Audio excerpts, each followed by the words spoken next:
I always wanted to set up my family and especially my kids moving forward.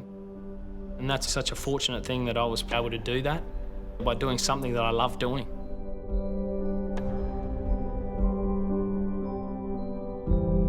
We went to the Australian Open every year pretty much since it moved from Kooyong. I've dreamt once of having that opportunity of walking out there on centre court. I hung over the rafters trying to get a Pat Cash headband. We'd be carrying him up Punt Hill Road asleep at 10 or 11 o'clock at night because we've had him there all day.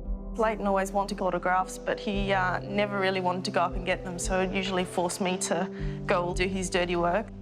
The Australian Open was something that I was so passionate about. It was one of my favourite tournaments of the year.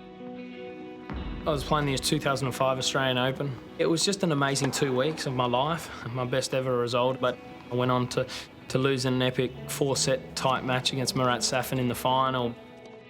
That evening then, I'd already bought an engagement ring to ask Beck the question, but I wasn't planning on doing it then. When we were back in the hotel room, I actually had ice nearly all over my body. I was in a bit of pain, sort of sitting next to this couch, and she was sitting on the couch.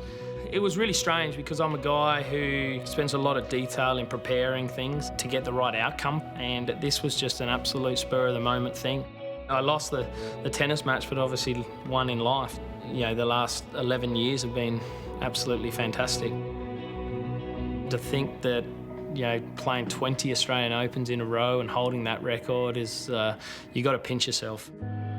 You have a lot of concerns with retirement just purely because it's a total different pace, I guess.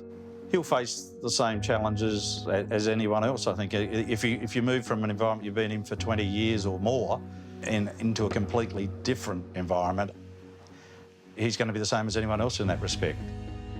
Our main priority has always been the kids and working out the best possible way for them to try and realise what they want to do in life. And that's going to be the biggest thing now, working out what their passions are moving forward. The future looks great for Lleyton. His family life looks great. He's got a very talented wife and children, and he can enjoy and be part of all that. All right, Cruz. Whoever wins this poem gets an ice cream. Deal? Yeah. I talk to my kids about what they want to do, and Cruz is probably the one that's very set in his ways that he wants to be a tennis player and win more Wimbledons than Dad. I think I've obviously worked extremely hard, put in a lot of long hours to have a good base for my family to obviously feed off now, and I feel very fortunate for that.